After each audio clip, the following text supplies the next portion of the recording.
Hello, my name is Erik Hawkins, but please call me Hawk. I'm a music production instructor and course developer for Berklee Online, and I'm here today to talk about that crazy glitched out sound you hear so often in EDM styles such as dubstep, glitch hop, glitch, and electro house. So what I've done is I've cooked up an example in this style. So I'll play this first, and then I'll discuss how I produced it.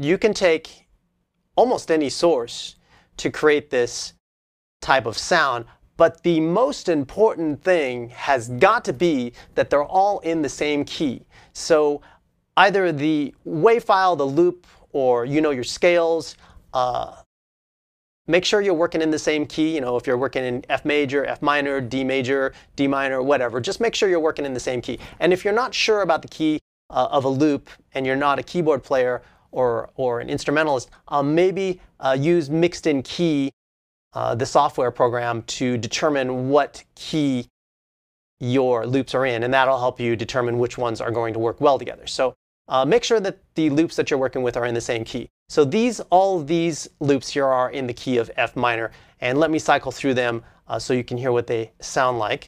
I've got a bass loop, I've got a sort of a lead synth loop, and a vocal loop. And I'll play them individually here.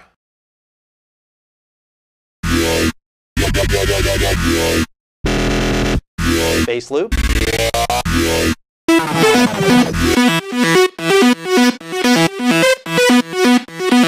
Synth loop. What can you do? And a vocal loop. You still ain't my boo. So let's hear what those three all sound like together before I did the editing, the glitch editing. What can you do? So you can hear that they all sort of go together because they are in the same key.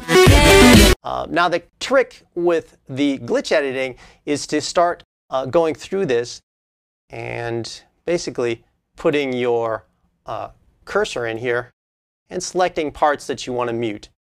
If I put my little play bar there, my little edit bar there, and I go Control E, I can actually cut this clip. That works great. I can also make a selection and cut the clip like this. And if I press 0 on the number pad here, I can mute it. So what I'm looking for are these natural gaps that occur in between the waveforms, sort of part of the phrasing of the performance. And this way I can mute one track and unmute another track. For example, in a spot like this,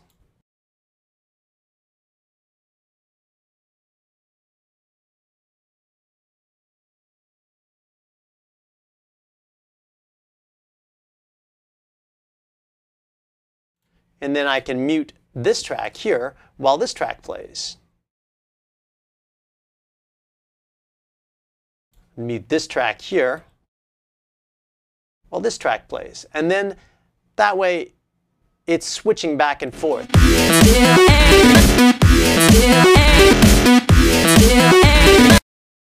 And I can do that with the vocals as well here. And I can even really get in tight here and take a look at this. And look, well, there's a waveform there.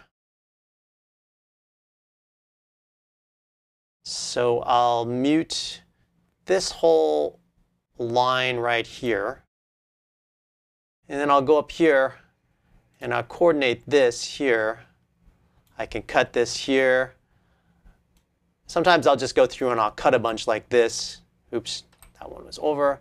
I'll go through and I'll cut a bunch like this.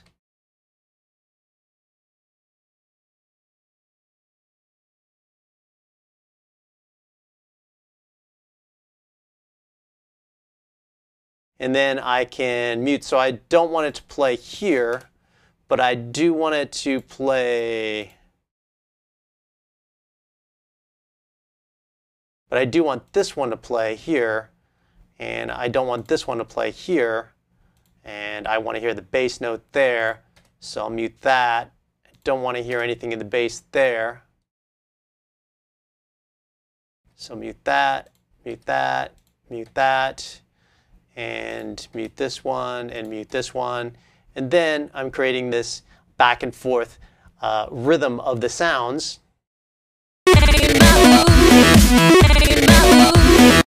And ultimately, there's only one track ever playing at a time as the tracks are switching back and forth. You can do this with 2 tracks, or you can do this with 4 tracks, but that's the objective. And I have it on narrow grid here for the adaptive grid in Live, and it seems to work really well depending if I need to zoom in at this level or if I'm out. Or if I'm out at a larger level, then I'm getting the quarter notes and the 8th notes as opposed to the 16th notes. It works great. So in the end, this is what my edits look like. I'll unmute the unedited tracks. And when you're in the adaptive grid, I would say this whole process maybe took me 20 minutes to do. So it's not too bad. You can get as detailed with the edits as you want. I mean, you could spend hours on it, depending on what you're working with. But as long as if the tracks are in the same key to begin with, it really makes a big difference and really helps. So blow it up to the max size there. There we go. So that's what it looks like.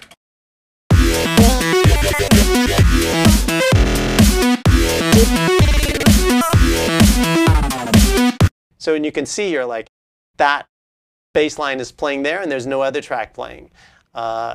This synth lead line is playing here and there's no other track playing. And if we zoom in here, you can see the way I cut back and forth with all those. There's the bass line playing, and then there's the vocal, bass line, vocal. And sometimes I will move something around a little bit here.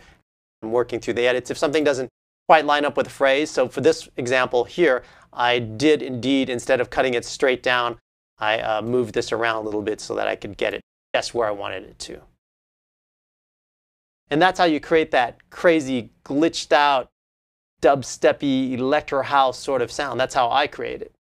So I hope this technique is useful for you, and I hope you have fun with it. And I look forward to hearing what you guys cook up. Have fun.